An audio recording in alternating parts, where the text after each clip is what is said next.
kasi you have find your time in going here, no? Kahit napakalayo yung kanilang pinanggalingan ay they find time to be with us today. No? Thank you very much, bro, for your sharing. No? It somehow strengthen us. It somehow empower us doon sa inyong ibinigay na sharing sa amin sa araw na ito. No? Thank you very much once again. At kami po ay nakaka-relate ni Mira dun sa kanilang darkest moment in their life, yung pagkakaroon ng cancer ng kanyang anak. So, si Mira po ay may cancer din sa thyroid. No? And ito po siya ngayon. Ito yung ito yung proof na ang ating Panginoon is naandyan sa ating tabi no matter what. No? What matter most in our life. Yeah, yun yung kanyang sharing.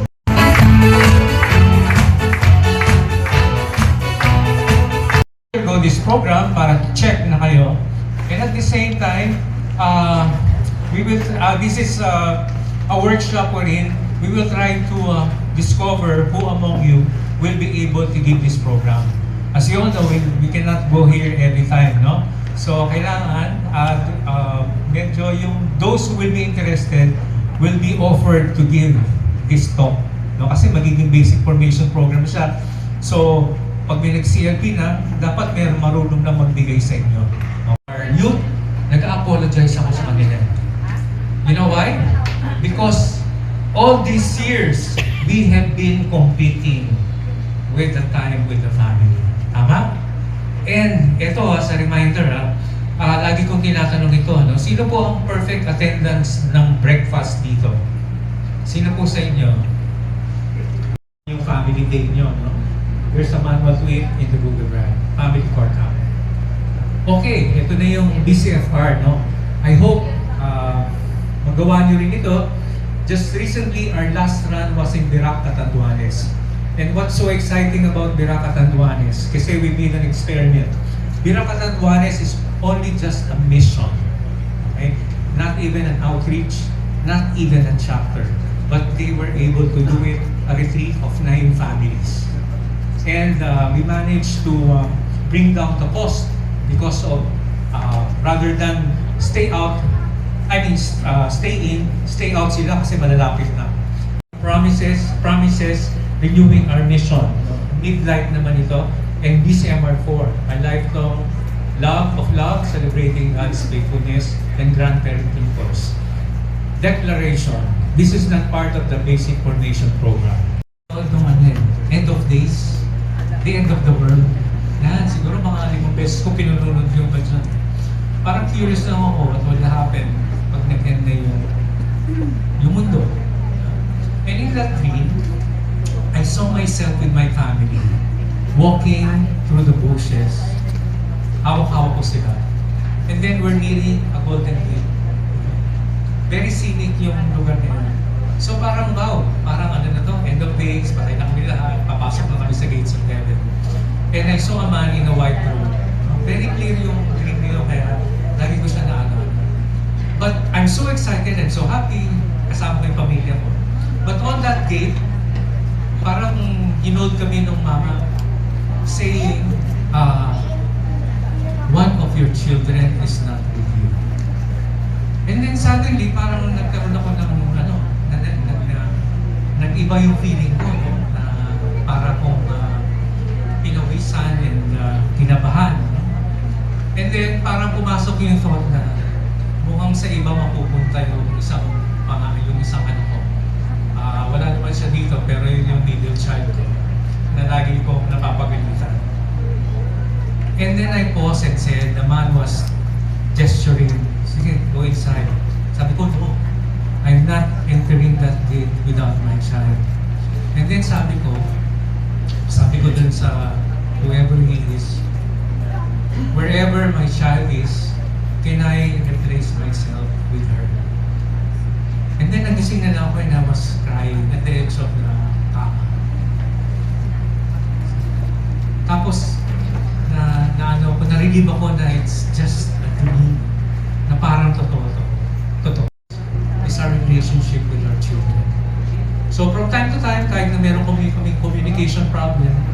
simple text, how are you? Nagsimba ka na ba? Nagkasal ka na ba? Nandito na kami. Those are the things, small things I can do para lang marinig ako in that fear of knowing na hindi kami magkakasama.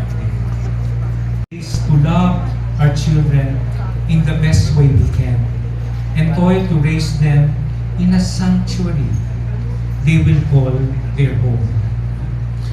So let's now move on to our main talk for this module. Intro pa lang po yun. Okay ba kayo saan? Okay pa? The gist of that entire course, to make our home a sanctuary for us and our children. But what does a sanctuary in a home look like? So, nawawala din po ako pagka hawak na yung cellphone niya. Ganun po yung aming sometimes situation. Although, sometimes we can help it because they're important. But as much as possible, let's choose to be present with our loved ones rather than being with our cell phone. So with human connection, we're telling each other at home that he, she is loved and important. No? Kaya nga sa interview, no?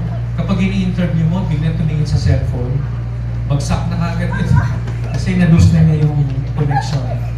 Even if they leave the house, they know that when they return home, that they will be welcomed with warmth and provide a place to feel a sense of belongingness. So our home is a sanctuary. It's a safe place where one feels accepted, being himself or herself. It is with us that they feel most comfortable, trusted, and worthy despite weakness and failures. It's at home where they don't feel judged and that they feel that they are enough. Kasi makapal. Pero hindi ko kukumpletuhin. Huhulaan nyo yung anong dinidescribe ko, pinakamakapal. Tapos pipili kayo ng representative. Okay? Tatayo yung representative, hindi nandito sa harap. Tapos sasabihin, ano yung pinakamakapal sa'yo? Tsaka ko kukumpletuhin. Pinakamakapal ang hindi pagkakasunduan. Pag alam nyo na, sandali, nag-a-adjust pala tayo. Kasi nandito tayo sa family life stage na ito. So that explains it. Para maintindihan natin na normal pala yon na pwede tayong stressed. Pero hindi natin i-cover lahat. I-cover lang natin yung stages na involved in parenting. Okay? So, aside from this, so magsisimula tayo sa new couple hanggang launching the children. Kasi kahit yung anak natin may conflict yan eh. Pero ang ating goal is to find the right balance. Walang one single solution. Kaya nga in the dual careers. Sige, may i-insert lang ako dito. Kasi ang isang pinakamadaling, sige, ano yung pinakamadaling magpatahan sa mga bata ngayon? Gatas. Exactly. Hindi na gatas. Diba? Ang daming learning na pwedeng malaman by exploring the world na hindi na nade-develop kasi nga nahuhook na lang sa gadget. Okay? So, careful with that. Hindi lang yun. According sa nag-develop ng model na to, ito yung pinaka-importanting stage, 0 to 2 years old. Ayan. They develop basic confidence dun sa ability nila. And of all the stages, dito lang ang primary influencer is the parents. No other stage, just 2 to 4. Kayo tayong parents ang kanilang idols. Punishing them for simple mistakes, yung konti wag yan, bad yan. Diba? Yan, shame and doubt. So, sila mismo magdududa sa sarili nila. Eh, di ba gusto natin confident children? Diba? So, yung maliliit, baka pwede mo nang pagbigyan. So, tsaka yung reaction natin, huwag masyadong okay. Stage 3, preschool. Stage 3, initiative versus guilt. In preschool, we take initiative, try out new things, and learn basic principles like how round things roll. We ask, is it okay for me to do what I do? If we are encouraged, we can follow our interests. If we are held back or told that what we do is silly, we can develop guilt. We are now learning from the entire family. Kasi nagsastart na silang ma-understand yung mundo. So kita niyo dito, wala na si parents, family and friends na. Kasi nagsastart na sila magkaroon ng playmates. Okay? And do not ridicule our children with their questions. Na parang, ang one is ang kulit-kulit mo naman. Na parang, ang babaw-babaw naman ang mga tanong mo. You know, take the time to respond to them. Hindi ko na siya ma-manage. Kasi lagi na nagtatantrum. So, dinala nila sa isang room na may two-way mirror. So, nandun sila sa kabilang side. Tapos yung bata, with a lot of toys lang. So, nanonood lang yung mom and the counselor. And the first thing the child did, nagtantrum. As in, lahat ng toys, tinatapon-tapon niya. Yung nanay, nahiya na parang, Dok, sige, kunin ko na yung anak ko, sabi ng counselor. Taan mo siya. Pabayaan mo lang siya, tingnan natin kung ano nangyayari. True enough, after a few minutes, napagod yung bata at nagsimulang maglaro.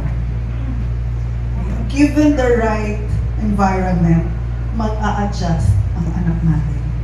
So, as much opportunity as you can, baka pwede ganon, no gadget, just toys. Tapos observe nilang. I did that with my eldest. Hinayaan ko lang siya, sabagay hindi pa uso yung gadgets. Hinayaan ko lang siya. Nakikinig gano'n. Gumagawa siya ng story with her toys. At kaya niya ng matagal. Sinisilip ko lang from outside. So, if you can, with your apos or your children, try to do that. Things right. We ask if we can make it in this world. If we receive recognition from our teachers or peers, we become industrious, which is another word for hard-working.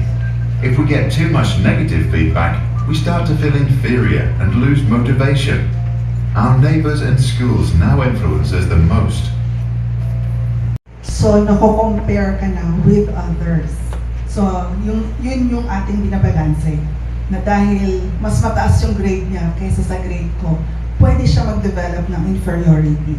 Themselves a failure and feel inferior. Diba? Kasi yung shame na self-exposed siya eh. Dahil nga may grade siya na mas mababa sa kanyang classmates. Diba? A feeling na I am deficient. Ayoko sabihin loser. Kasi meron isang mindset, ang tawag ay growth mindset, growth. Nag-aral sila na may dalawang klaseng students na may ibang attitude towards failure. Put into their what they put into their tasks. Then, I guess for the assurance na I'm okay. Dapat naririnig nila sa atin na I'm okay in front of my parents. Diba? And with this, kasi anong nade-develop nila? Yung sense of competence. Na I'm competent, kaya ko to. Of being able to do things and achieve things. Alright? Okay. So if you are in this life as parents, anong nangyayari sa mga anak natin? Stage 5. Identity versus role confusion. During adolescence, we learn that we have different social roles. We are friends, students, children, and citizens. Many experience an identity crisis. If our parents now allow us to go out and explore, we can find identity. If they push us to conform to their views, we can face role confusion and feel lost. Key to our learning are our peers and role models. Okay. Madalas natin marinig yung identity crisis na nangyayari during teenage years. Diba? And usually negative ang connotation kasi pag sinabing teenager, adolescent, identity crisis, ano yung naiisip natin? Ito yung stage na nagre-rebelde na yung mga bata. Yun yung usual na thought natin dyan. Ano ba nangyayari sa kanila? So, what does this stage involve? Nagko-commit sila to, kasi nga, ano yung identity nila. Can you imagine, someone na teenager, sasabihin mo, matanda ka na, hindi ka na bata. Pero sasabihin mo rin na hindi ka pa adult, bata ka pa. So, Diba, yun usually naririnig natin. So, saan sila? Kaya sila nagkakaroon ng identity crisis. Too young to be called an adult, too old to be called a child. So, can you imagine? So, doon nagsisimula the whole identity. So, we need to assist them at this stage. And again, that's normal. It's just a stage.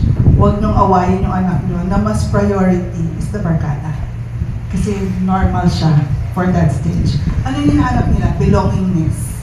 Na I belong to a particular group na tatanggapin ako as I am. Okay? Nagde-develop na rin sila ng personal style. So yung pananamit nila, yung hairstyles nila, dito nila ginagawa. So what can we do as parents? Use the proper reinforcement and encouragement para sila mismo strong yung sense of self nila. Nung high school yung bunso namin, she was part of a choir. Tapos yung choir, they perform sa iba-ibang places na nagulat siya sa inyo, Mami, bakit ako lang usually yung walang parent na kasama? Hindi ko, kasi busy rin ako na nag-work ako eh. Yung iba, laging may parent na kasama. But later on, nung malaki-laki na siya, sabi niya, buti na lang hindi mo ako sinasamahan. I realized na ang dami ko palang kayang gawin by myself. Baka mamaya sulat yung bata, diba? Try to find ways how best to connect with your child. Clear boundaries are also very helpful. So, ito yung lumalabas-labas na sila, di ba? So, for example, sa amin, very clear lang. Kung magpapaalam ka, sagutin mo lahat ng mga questions. Who, kasama mo? Sinong kasama mo? Ano yung pupuntahan mo? Saan kayo pupunta? Paano kayo pupunta? Di ba? So, and why? Kayo ulit. Kayo ulit. Kayo na lang ulit. So, you become a dyad. Are you ready for it? Diba? Kasi nasanay kayo ng laging may bata eh. Ngayon, balik na naman kayo sa dalawa lang kayo. Also, usually, ito na nagsastart na yung simula ng grandparenting stage. Diba? Anong klaseng grandparent ba kayo magiging? Yung iba nga, pati kung paano kayo tatawagin eh. Diba? Iba-iba na ngayon. Ang tawag dati, lolo-lola lang. Ngayon, ang dami na. So, anong itatawag sa inyo? Paano yung magiging participation ninyo sa buhay ng anak ninyo who will become parents on their own? So, at this stage, majority of them are in young adulthood. Here, okay, wala na akong video at this stage, for this one. Ang conflict is intimacy versus isolation. Intimacy kasi nagkakaroon na sila ng life partner, diba? Nagsastart na sila magluluhanap ng kanilang life partner. And if they don't find one, it can lead to isolation. Okay? Pero ang commitment can be other things kasi yung iba can choose to be single-blessed, yung single-blessedness, right? Or religious life. But religious life is a commitment also eh. So meron siyang intimacy. It's at this stage when they relate with another person, finding a partner they can be intimate with. Nag-start na sila mag-build ng careers, to be truly independent from parents, especially in financial aspect, to find their own social circles, and hopefully a religious community of their own, and hopefully they will choose BCBP. Thanks to our 2C YPs here. And ano na yung face ng young adults natin ngayon? Longer single life compared to the generation before. Kukwentuhan nga kami kapag, dati at age 25, tinatanong na, hindi ka pa kakasal? Ngayon, patagalan na eh. Yeah? They're choosing longer single life. Ano yung ibig sabihin? They marry later. Ano yung ibig sabihin? Mas late sila nga alis ng bahay. In our case nga, full nest kami ngayon instead of empty nest. So, nag-uuwian na sila. Bakit natin hina-highlight yun? Are you financially able? Kasi, papakainin mo sila ulit eh. Gagasta sila sa, mag-aircon yan, gagamit siya ng kuryente. Are you okay? Kasi usually, retirement na yung age na to eh. Are we prepared for that? Mas mataas ang financial uncertainty nila. Hindi ko alam, but I've noticed this in my children, na very conscious about their economic standing. hindi unsolicited. Ito yung phrase lang na dapat hindi natin sasabihin. Alam mo, nung panahon namin, ayaw nila yan. So if you can remove that from your vocabulary, the moment you say that, tune out na yan. Sorry, sayang lang yung sasabihin mo. Bakit importante yon? Basically, you're just telling them, hindi mo sila naintindihan. Yeah, yun yung message. You don't understand me. Kasi dadalhin mo ako ng time mo, which is different from my time now, different from my situation. So, erase na yan erase na yung, nung panahon namin. Kasi kung gusto mong mag-connect, that's not the phrase to use.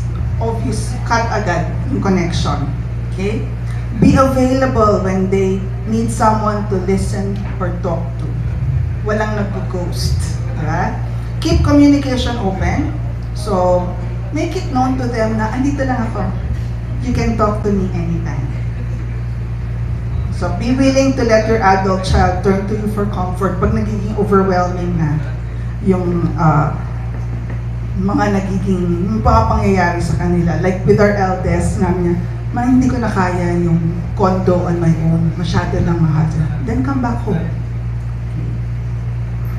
Christ. Nakikita nila is the sacrifice behind the gift. Okay? At times, even something you made is more than enough for your child to feel loved. Hindi kailangang mahal. Okay? Pwede minsan nga love letter. Ayan. Try to avoid nga na they're materialistic, but be very careful, okay, with the little gifts or notes they make. So, pansinin nyo rin yung, di ba minsan nag-uwi sila mga drawing, artwork. So, pansinin nyo, i-display nyo yung mga artworks nila and see ano yung reaction. So, pag tuwang-tuwa siya, baka receiving gifts is one of his or her love language. The next is quality time. Does your child like saying things like, "Oy, mom, look at this," or "Let me show you something that," or they ask you to play with them. So, naghahanap ng attention. And usually, pag quality time, ang gusto nila, one-on-one. Ayaw nila yung distracted ka. Yung kasama mo nga sila pero nasa cellphone ka. Sige anak, makikinig ako. No sa kanila yun. Dapat pag quality time, full focus, siya lang yung importante sa'yo in the world. What to avoid? Sa kanila pala, being there for them is crucial. Distraction, postponed dates, ayaw nila yan. Or failure to listen can especially be hurtful. If you have little children, avoid timeouts. Hindi nga may timeout na, dahil nag-misbehave ka, timeout, doon ka muna. Kasi, especially if quality time yung kanyang love language, kasi that's time away from you. So, you are withdrawing from the love tongue. Ayan nga, multitasking or doing something else while they are zoned into you, again, major withdrawal.